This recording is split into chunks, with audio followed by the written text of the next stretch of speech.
Hey, welcome in leaders. In this video, I'm going to be answering your green to gold questions. What should you study? Are you going to have to pay back that enlistment bonus? And do you have to have your associate's degree before you can start your green to gold packet?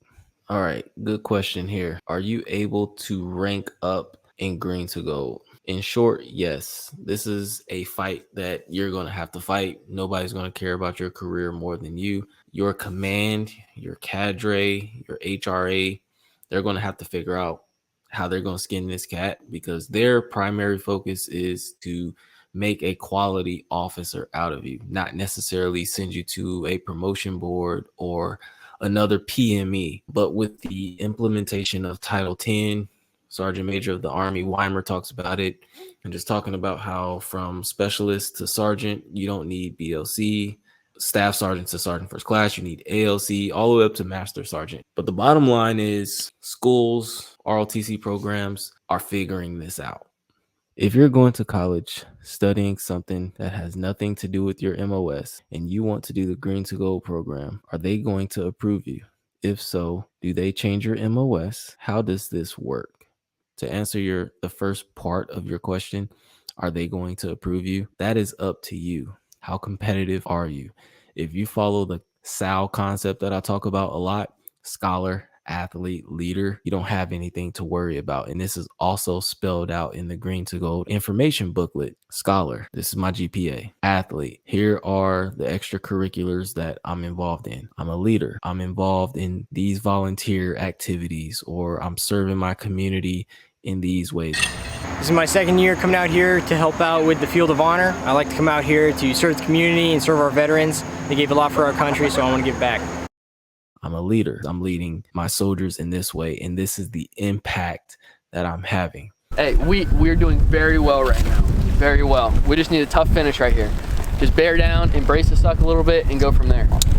You guys ready? All right, let's get it. That is how you make yourself competitive. That's what really matters. What you study, not so much. I went to school and my undergrad is in psychology, but I am not a psychologist. I'm not a therapist. I'm not a doctor. I work in HR. I'm a 42 Bravo. And when I was enlisted, I was a 25 uniform. So none of those three things nest together. It does not matter unless you're in one of those specialty MOSs, chaplain, lawyer, doctor. Next question. So why do they say you have to have at least 2 years left to put in your green to gold packet? This leads to one of the biggest misconceptions of the green to gold program. And that is that you already have to have 60 credits. Some people believe that you have to have your associate's degree before you can even start your application. Talk about that. Yeah, so I'll tell you, just like I said, from my experience, I didn't have any college courses or credits at all when I dropped my packet for Green to Gold. I actually didn't do my first college course until I was in the Green to Gold program and in that college seat. You don't need any credits. You just need to reflect that you're going to have such and such credits by the time that you're in that college seat, which is a year from your application date. In fact, I will show you right here in black and white. Here is the Green to Gold information handbook. So before you go to Reddit, before you go to Google or any other forums, I want you to make sure that you have used this as a resource first. All right. It's going to have all the critical information that you need, application windows, when they open, when they close, the selection board, what the board is looking for, the different phases of the packet. It talks about how you can make yourself competitive. Here we go. The SAL concept: scholar, athlete, leader. This is what I talked about earlier. All right, so if we go on to digital page, we can see number 11. This is what I'm talking about. Have 2 academic years remaining as a full-time student indicated on your CC form 104R planned academic program worksheet. So the key word here is remaining.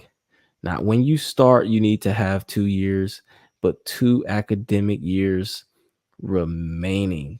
However it is that you get to that, just make sure you get there. So does it hurt if you have your associate's degree? I don't think so.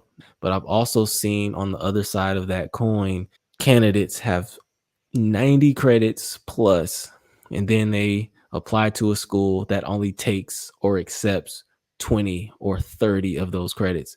And now they're butthurt about it. So all Green to Gold wants to know is, when you step foot and when we PCS you to your college of choice, are you going to be able to complete this degree and commission within 2 years or 4 semesters? So the 104R is something that you're going to complete along with your academic advisor, your recruiting operations officer, your professor of military science.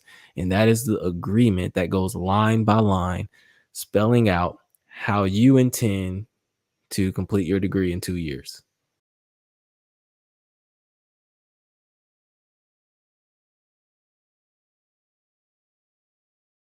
Next up, reading through the active duty option bonus repayment.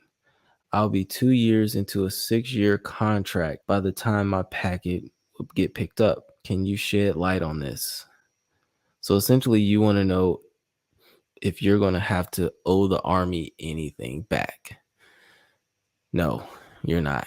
As long as you're going up, you don't owe the Army anything. So if you're commissioning or if you're becoming a warrant officer, you don't owe the Army anything. Now, if you're going lateral, if you are reclassing into a different MOS, that's completely different. But it's always read your enlistment contract and talk to some professionals out there. But from my experience, I didn't have to pay mine back. A lot of my battle buddies didn't have to pay theirs back because this is considered career progression. So with Green to Gold, the first requirement is a 110 GT or higher. You can't even start on the portal without a 110 GT or higher. So go to your education center, sign up for that fast class. It's 10 days and it's absolutely worth it. Even if you don't do Green to Gold, any cool thing in the Army is going to require you to have a 110 or higher. So this is not only good for this program, but it's good for the rest of your career in the Army, essentially. But I also don't want you to self-select during this process. In other words, do not disqualify yourself. Don't say, well, I don't have a 4.0, I don't have a 3.5 or a 3.0, or I haven't been in the Army long enough, so I don't have the time in service. There are waivers for just about everything. And in fact, you don't even have to worry about any waivers until phase 2. So phase 1 is all about getting you academically and administratively qualified for the program.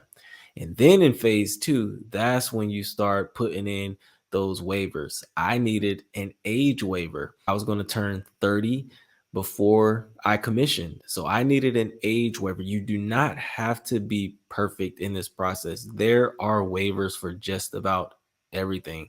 The bottom line here is, do not disqualify yourself from this process thinking that you have to be a perfect candidate.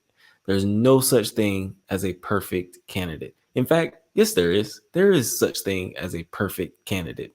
It's the candidate that puts their packet in. Put yourself out there to fail. If you're not failing, chances are you're not succeeding either. If you have additional questions, reach out to me at @therealc_hill. I'm highly responsive on Instagram, and we can have near real-time conversations with one another. So as always, leaders keep leading, and I'll see you in the next video.